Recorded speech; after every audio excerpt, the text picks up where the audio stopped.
아이유, 제니처럼 크고 시원한 눈매 원하시죠? 원하면 소리 질러! 여러분의 함성 소리에 응답하겠습니다. 원하면 소리 질러. 이거 어떻게 못하겠다. 아이유, 제니처럼 크고 시원한 눈을 만들어주는 듀미트임 오늘 제가 다 알려드리겠습니다.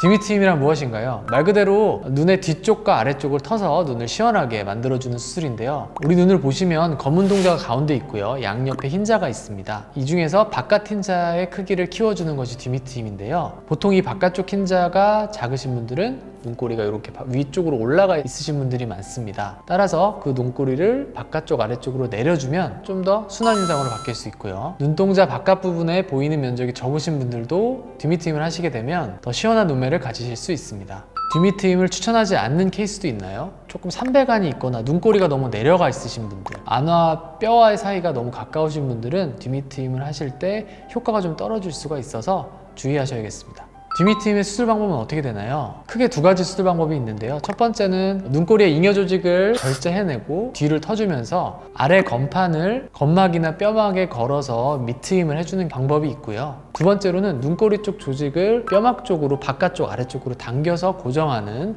방법이 있겠습니다. 환자분의 눈 모양이나 상태에 따라서 어떤 수술법을 할지를 결정하게 됩니다. 비절개로도 듀미트임이 가능한가요? 보통 비절개란 말은 피부에 절개가 없거나 아니면 아주 작은 절개로 수술하는 방법을 말합니다. 그렇게 따지면 미트임은 비절개라고 생각하시면 되겠고요. 바깥에 피부 절개는 없고 대신 결막 절개를 통해서 수술을 하게 됩니다. 뒤트임 같은 경우는 피부 절개가 약 5mm 정도는 들어가게 되고요. 다만 이 피부 절개는 밖에서 잘 보이지 않고 눈꼬리에 잘 가려지기 때문에 눈에 잘 띄지 않습니다. 그런데 뒤트임, 미트임 꼭 같이 해야 되나요? 따로 할 수는 없나요? 따로 할 수 있습니다. 사람에 따라서 삼배간이 있거나 눈꼬리가 너무 내려가 있는 경우는 미트임을 하기 어려운 경우가 많고요. 뒤쪽으로 눈꼬리가 너무 뼈에 가깝게 붙어 있는 경우는 뒤트임 자체의 효과가 별로 없을 수 있습니다. 따라서 각각의 눈 모양에 맞게 뒤트임이나 미트임 중에 하나만 시행하는 경우도 많습니다. 눈 뒤쪽은 앞쪽보다 많이 터야 좋다던데 정말 그런가요? 우리 눈은 평면이 아니죠. 구로 되어 있습니다. 뒤트임이 실제 트는 방향은 그래서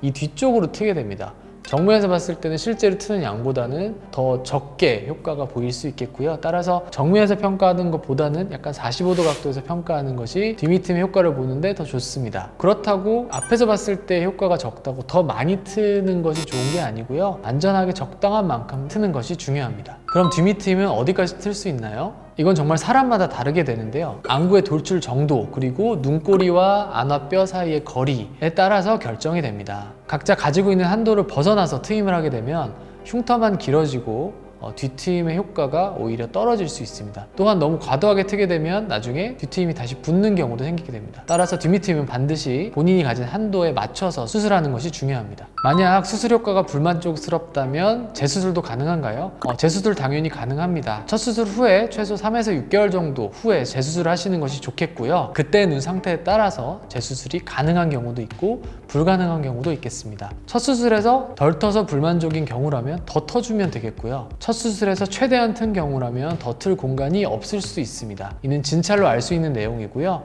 후자의 같은 경우에는 재수술이 어려울 수도 있습니다. 너무 많이 터서 좀 줄이고 싶어가지고 다시 꼬맬 수 있어요? 그거는 뒤트임 보건술로 들어가고 다른 수술의 범주로 들어가게 되고요. 보건술의 경우에는 트는 수술보다는 조금 더 회복 기간도 길고 모양도 잘 이쁘게 나오지 않습니다. 제가 항상 말씀드리듯이 과하게 트는 것보다는 조금 덜 트는 것이 오히려 안전성이 있어서 더 좋다고 생각하시면 되겠습니다.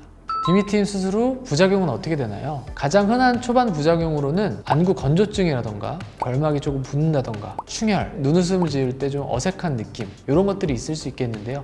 대부분 1, 2주 내에 좋아집니다. 다만 너무 심하게 당기거나 과도하게 트임을 한 경우에는 삼배간 같은 부작용이 지속적으로 생길 수 있기 때문에 조심하셔야겠습니다.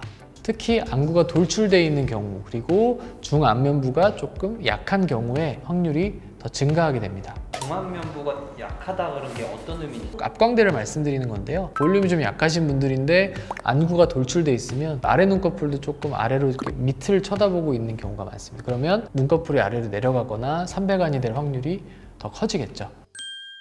듀미트임은 분명 눈매를 크고 시원하게 만드는 데 도움을 주는 수술입니다. 하지만 많이 튼다고 꼭 좋은 거는 아니고요.